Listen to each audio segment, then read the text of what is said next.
사법농단 의혹 사건에 연루된 판사에 대해 여권에서는 헌정 사상 처음으로 탄핵이 논의되고 있습니다. 그 배경과 함께 실제로 탄핵이 가능한 건지 법조티 임성재 기자 뉴스 추적하겠습니다. 임성재 기자, 사법농단 재판이 임성근 판사에 대해서만 국한된 게 아니지 않습니까? 재판 진행 상황이 지금 어떻습니까? 검찰은 2019년 초 사법농단 수사를 마무리하면서 전현직 법관 10여 명을 재판에 넘겼죠.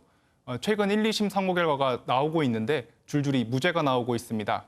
어제도 정은호 게이트와 관련해 수사기밀을 수집해 누설한 혐의를 받는 신광열 부장판사 등 3명에 대해서 무죄가 선고됐는데요. 결론적으로 사법농단 연루판사 14명 중 절반가량이 1, 2심에서 무죄 판결을 받아 양승태 대법원장 등 남은 핵심 피고인에 대한 법원 판단이 주목되고 있는 상황입니다. 네, 이 말 그대로 사법농단이라고까지 명명이 되면서 대대적인 수사가 이루어진 사안에 대해서 줄줄이 지금 무죄가 나오고 있는 상황인데 왜 논란이 되고 있습니까, 지금? 예, 기소된 혐의에 대해선 줄줄이 무죄가 선고되고 있지만 각 재판부가 당시 행위에 대해 위헌적인 부분이 있다거나 반성해야 한다는 표현을 쓰고 있기 때문입니다. 네. 대표적인 경우가 박근혜 전 대통령 명예를 훼손한 혐의로 기소됐던 가토다스야 전 산케이지국장 재판에 개입한 혐의로 기소된 임성근 부장판사 사례인데요. 지난해 1심 재판부는 임 부장판사의 직권남용 혐의에 대해선 무죄를 선고하면서도 이 법관의 독립을 침해하는 위헌적 행위라고 판시했습니다. 네. 이 앞서 말씀드린 신광열 부장판사 등에 대해서도 법원은 법원 내부에서 이런 사태에 대처할 정도로 바른 방향으로 이끌지 못한 것이 원인이라며 법원 모두가 반성하고 있다고 말했습니다. 그러니까 형법상의 처벌은 어렵지만 헌법상의 가치를 어긴 거 아니냐 이렇게 지금 읽히고 있지 않습니까? 결국에 여권을 중심으로 해서 탄핵론이 불붙고 있지 않습니까?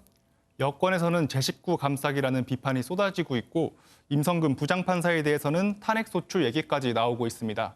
더불어민주당은 재판 개입은 탄핵 대상에 해당한다면서 탄핵을 추진하기로 했습니다.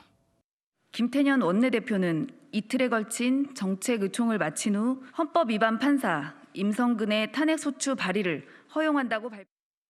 이낙연 대표 반응도 나왔죠?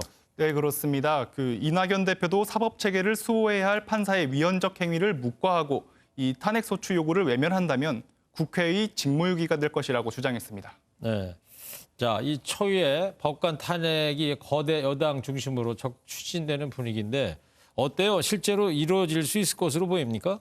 이르면 다음 달 초 국회에서 이 탄핵안이 통과될 수도 있다는 예상이 나오고 있습니다. 네. 헌법재판소 탄핵소추안 발의에 이름을 올리겠다고 의사를 밝힌 의원이 이 가결 정족수 151명을 넘기 때문인데요. 절차를 살펴보면 법관 탄핵 절차는 재적의원 3분의 1 이상 찬성으로 탄핵안 발의, 재적의원 과반수 찬성으로 탄핵안 결의, 헌재 탄핵 심판 등 순서로 이뤄집니다. 민주당의 의석수를 고려해보면 불가능한 일은 아니라는 겁니다. 그런데 국회에서 추진되는 지금 탄핵 소추가 실효성이 없을 것이라는 관측도 나오고 있단 말이에요. 어떤 이유에서 이런 관측이 나오죠? 예, 임성근 부장판사가 연임하지 않겠다는 의사를 밝혔기 때문입니다. 네. 임 부장판사는 오는 3월 1일이면 현직 법관이 아닌 신분이 되는데요. 여권에서 탄핵 소추에 속도를 낸다고 해도 사실상 전직 공무원 신분으로 헌재 심판을 받게 될 가능성이 높습니다. 법조계에선 헌재가 전직 심판 공무원 사건을 심리한 적이 없기 때문에 탄핵 소추가 이뤄져도 각하될 수 있다는 전망이 나옵니다. 한 판사 출신 변호사는 통화에서 임 부장판사가 재판에 개입한 건 헌법적 가치를 훼손하는 일이 분명하다면서도 예정된 퇴임 일정 등을 고려하면 헌재에서 각하될 가능성이 농후하다고 설명했습니다. 네, 그렇군요. 자, 그리고 법조계에서는 탄핵 시도 자체를 비판하는 목소리도 나오고 있는데 이건 또 어떤 이유에서 나오는 거죠? 예, 재판부에서 이미 무죄를 선고한 사안에 대해서 이 탄핵을 추진하는 건 무리가 아니냐는 이런 지적입니다. 어제 임 부장판사와 별개의 사법농단 연루 혐의로 무죄 판단을 받은 신광열 부장판사의 발언 들어보시겠습니다. 무죄 판결을 받았는데 탄핵이라는 것은 곤란하지 않습니까? 예. 현재 그 사건은 기소가 돼서 1심에서 무죄 판결을 받은 것입니다.